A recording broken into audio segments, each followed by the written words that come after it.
মজার একটা ইন্টারেস্টিং এবং অজানা কথা বলি। সেটা হচ্ছে যে আমাদের সমাজে, আমাদের ভারত উপমহাদেশে মনে করেন যে মারুফতের যে পীর মুরিদি আছে, পীরের বিভিন্ন তরিকা আছে, এই সমস্ত তরিকার গুড়া হচ্ছে খাজা আপনার হাসান বসরি রেহেমউল্লাহ। যদিও উনি তাবি, সম্ভবত আপনার সাহাবি না, তাবি।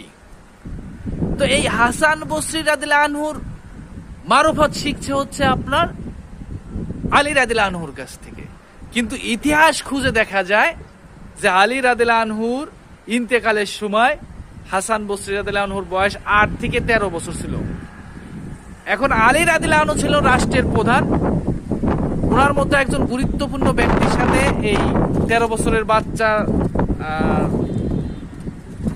শিক্ষা নেওয়া বা তার সাথে সাক্ষাৎ হয়েছে, ইতিহাসে এরকম প্রমাণিত না। সাক্ষাৎ হওয়াই প্রায় অনেকটাই অসম্ভব। এই হলো যদি অবস্থা, তাহলে আমরা আসলে কিসের উপর ভিত্তি করে বলতেছি যে এটা মারুফতে আলী রাদিয়াল্লাহু আনহু থেকে এই শিক্ষাটা আসছে?